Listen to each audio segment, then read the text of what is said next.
So hi guys welcome back to my two videos. तो इस video में दोस्तों डिस्कस करने वाले हैं यहाँ पर कुछ इंपॉर्टेंट कंपनीज को और उनसे रिलेटेड कुछ इंपॉर्टेंट अपडेट्स हैं जिसकी बात करेंगे इस वीडियो में। तो चलिए दोस्तों वीडियो की शुरुआत करते हैं। सबसे पहली कंपनी को डिस्कस करते हैं। पहली कंपनी का नाम है IRFC यानी कि Indian railway finance corporation limited. But इसको डिस्कस करने से पहले दोस्तों अगर आपने अभी तक चैनल को सब्सक्राइब नहीं किया है तो चैनल को सब्सक्राइब करके बेल आइकन को प्रेस कर लो और साथ में ऑल पे ज़रूर क्लिक कर देना ताकि आने वाली जितनी भी अपडेट्स हैं उसका भी नोटिफिकेशंस आपको सबसे पहले मिल सके। और दोस्तों एक डिस्क्लेमर भी है, जितनी भी कंपनी से रिलेटेड न्यूज़ एंड अपडेट्स हम लोग कवर करेंगे वो सारी न्यूज़ एंड अपडेट्स सिर्फ और सिर्फ एजुकेशन पर्पज़ के लिए, सीखने के लिए, तो इसको किसी भी तरह का इन्वेस्टमेंट एडवाइस मत समझना। आप खुद से रिसर्च और एनालिसिस भी कर सकते हैं। तो चलिए अब वीडियो की शुरुआत करते हैं। सबसे पहले बात करते हैं IRFC से रिलेटेड कुछ इंपॉर्टेंट न्यूज़ एंड अपडेट्स के बारे में। सो दोस्तों अगर हम IRFC की बात करें तो इस कंपनी से रिलेटेड देखा जाए तो फिलहाल एक हमें इंपॉर्टेंट न्यूज़ सुनने को मिल रही है और वो इंपॉर्टेंट न्यूज़ है कंपनी के बिजनेस से रिलेटेड। फिलहाल कंपनी ने एग्जीक्यूट कर दिया है रीफाइनेंसिंग फैसिलिटीज़ जिसका साइज़ है 1125 करोड़। अब ये एग्जीक्यूट जो इन्होंने किया है वो किसको किया है, तो भारतीय रेल बिजली कंपनी नाम है। तो ओवरऑल 1125 करोड़ का रीफाइनेंसिंग फैसिलिटीज़ इन्होंने एग्जीक्यूट किया है किसको, भारतीय रेल बिजली को या फिर बिजली कंपनी को, जो आप बोलना चाहें, ठीक है। तो अल्टीमेटली बिजनेस से रिलेटेड देखा जाए तो ये एक अच्छी न्यूज़ है क्योंकि IRFC क्या है कि एक फाइनेंसिंग कंपनी है। अब ये जितना ज़्यादा फाइनेंस करेगी उतना ज़्यादा इनको अपॉर्चुनिटी मिलेगा अपने रेवेन्यू एंड प्रॉफिट को ग्रो करने का, क्योंकि इनके जो लोन होते हैं, मतलब ये जो लोन सैंक्शंस करती है वो कंपनी के एसेट्स होते हैं और एसेट्स के बिहाफ पे ही कंपनी कमाती है। तो अल्टीमेटली इन सारी चीज़ों को आप नोट कर सकते हैं। न्यूज़ काफ़ी इंपॉर्टेंट है। उसके अलावा दोस्तों एक और न्यूज़ हमें सुनने को मिल रही थी, कुछ दिनों पहले की ही न्यूज़ है ये भी, जिसमें ये मेंशन था कि IRFC ने सैंक्शंस किया है लगभग 200 करोड़ रुपए का लोन। किसको, for Surat multi modal transport hub को, ठीक है। तो अल्टीमेटली ये भी एक अच्छी न्यूज़ है। ये भी एक बिजनेस से रिलेटेड देखा जाए तो अच्छी न्यूज़ हम बोल सकते हैं। 200 करोड़ का लोन सैंक्शंस कंपनी ने किया है और कल के दिन कंपनी से रिलेटेड अपडेट आया था 1125 करोड़ की रीफाइनेंसिंग का। तो अल्टीमेटली न्यूज़ इंपॉर्टेंट है। अब देखा जाए दोस्तों तो ये सारी चीज़ें जो हैं वो हम उम्मीद करते हैं कि कंपनी के जो नंबर्स हैं उसमें इसका इम्पैक्ट हमें देखने को मिले, क्योंकि पिछले एक साल में अगर कंपनी के रेवेन्यू को देखें तो उसमें सिंगल डिजिट की ग्रोथ दिखी है और प्रॉफिट में भी कंपनी का सिंगल डिजिट का ही ग्रोथ दिखा है। पिछले 3 साल का भी प्रॉफिट ग्रोथ CAGR अगर हम देखें तो वो भी सिंगल डिजिट में है। बट पिछले 3 साल में इस कंपनी के PE एक्सपेंशन हमें देखने को मिली है, बट उस चीज़ को जस्टिफाई करने के लिए कंपनी के नंबर्स वैसे हमें देखने को मिले नहीं हैं। इसी वजह से काफ़ी टाइम से IRFC का जो परफॉर्मेंस है वो पहले जैसी आपको देखने को नहीं मिली है और 52 एक हाई से लगभग 32% के आसपास की गिरावट इस कंपनी में अभी के टाइम पे दिख रही है। अब अगर कंपनी के नंबर्स अच्छे देखने को मिलते हैं तो कंपनी का जो वैल्यूशन है वो हमें जस्टिफाई होता हुआ नजर आएगा। वैल्यूशन को जस्टिफाई करने के लिए अर्निंग्स ही इंपॉर्टेंट होते हैं, ये चीज़ आपको पता होनी चाहिए। तो इस वजह से जो भी बिजनेस से रिलेटेड न्यूज़ आती है लाइक लोन सैंक्शंस की या फिर फाइनेंसिंग की, तो अल्टीमेटली उन सारी न्यूज़ को आप नोट करके चला करो। तो चलिए दोस्तों बात करते हैं अगली कंपनी के बारे में। सो अगली कंपनी का नाम है HDFC बैंक लिमिटेड। रिसेंटली दोस्तों कंपनी ने 1:1 की रेशियो में बोनस इशू किया था अपने Q1 के अर्निंग्स के साथ। अब उसका फिलहाल कंपनी ने record date ex date set कर दिया है जो कि है 26 अगस्त। तो इस डेट को आप नोट कर सकते हैं अगर आप इस कंपनी के शेयर होल्डर हैं। अगर नहीं है इग्नोर कर सकते हैं, न्यूज़ थी इस वजह से मैंने बता दिया, बाकी ये किसी भी तरह का रिकमेंडेशन वगैरह नहीं है। तो चलिए दोस्तों बात करते हैं अब अगली कंपनी के बारे में। सो अगली कंपनी का नाम है टीटागढ़ रेल सिस्टम लिमिटेड। सो दोस्तों अगर हम बात करें इस कंपनी के काम के बारे में तो नाम में ही इस कंपनी का काम आपको देखने को मिलता है। रेल नाम में है, इसका मतलब रेलवे सेक्टर में ये कंपनी काम करती है। बट कल के दिन एक न्यूज़ हमें सुनने को मिली थी जो कि रेलवे सेक्टर से रिलेटेड नहीं था। न्यूज़ क्या था भाई, तो न्यूज़ हमें ये देखने को मिल रहा था कि GREC यानी कि गार्डन रीच शिप बिल्डर्स, आप कंपनी को जानते ही होंगे, उसकी तरफ से 467 करोड़ का कंपनी को ऑर्डर मिला था।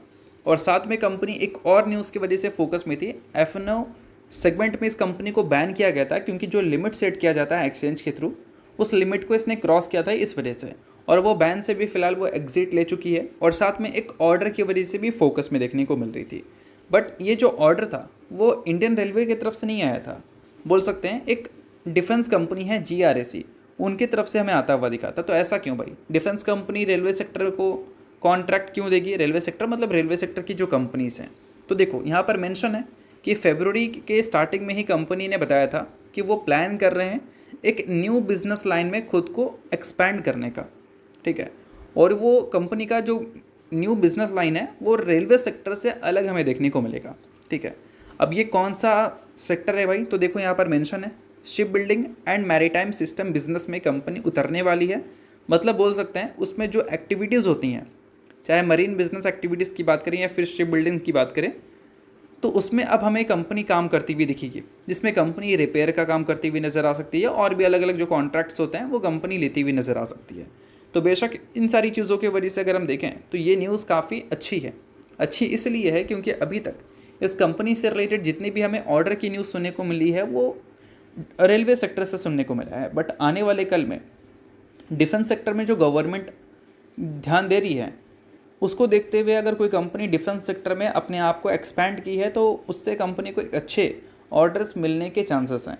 तो इन सारी चीज़ों को आप नोट ज़रूर कर सकते हैं क्योंकि काफ़ी इंपॉर्टेंट न्यूज़ है।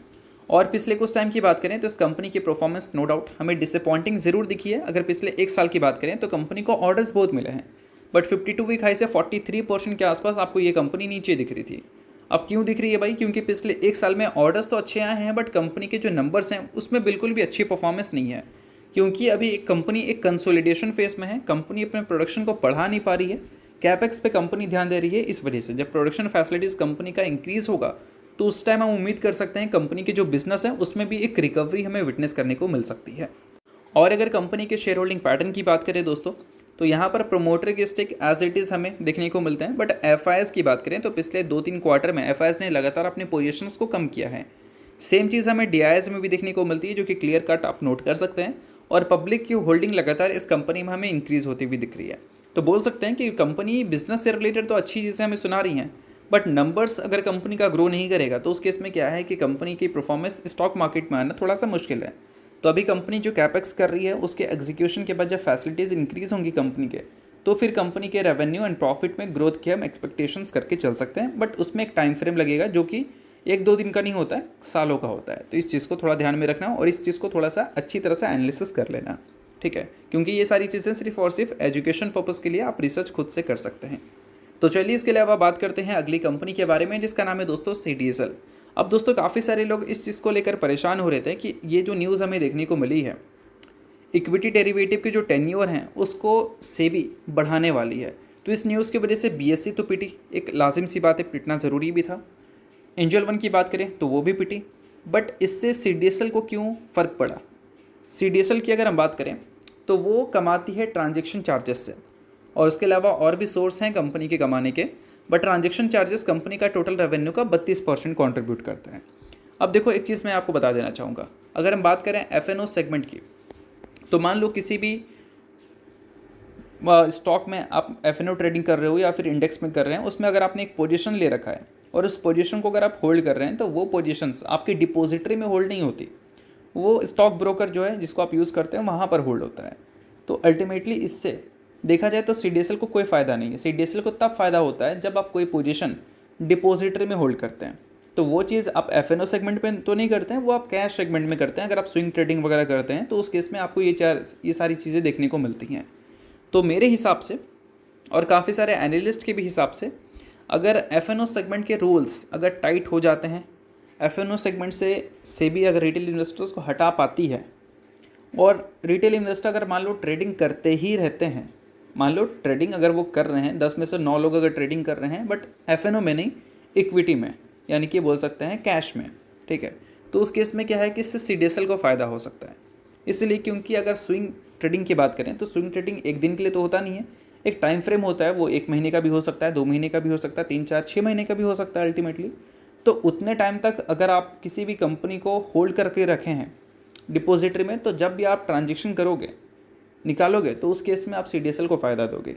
तो बोल सकते हैं कि फटाफट इससे फ़ायदा एक्सचेंज और ब्रोकर को तो नहीं होगा, बट डिपॉजिटरी जो है पहले के मुकाबले ट्रांजेक्शन अपना ज़रूर गेन करती हुई दिखेगी, अगर लोग ट्रेडिंग FNO से हटकर कैश सेगमेंट में करते हैं तो। इस चीज़ को ध्यान में रखना, अगर नहीं ही करते हैं तो फिर इससे कोई लाभ नहीं है, जैसा पहले चल रहा था वैसा ही चलेगा। तो इस चीज़ को थोड़ा ध्यान में रखना। बाकी इनसे रिलेटेड जितनी भी चीज़ें हैं उसको आप खुद से भी रिसर्च कर सकते हैं, क्योंकि डेटा के बेसिस पे ये सारी चीज़ें मैंने बताई है, कोई रिकमेंडेशन वगैरह नहीं है, आप खुद से रिसर्च और एनालिसिस कर लेना। तो चलिए दोस्तों, ये वीडियो यहाँ तक था। आप करता हूँ वीडियो आपको अच्छा लगा होगा तो चला लाइक कीजिए, पहली बार सब्सक्राइब कीजिए। वीडियो के लिए बहुत बहुत शुक्रिया।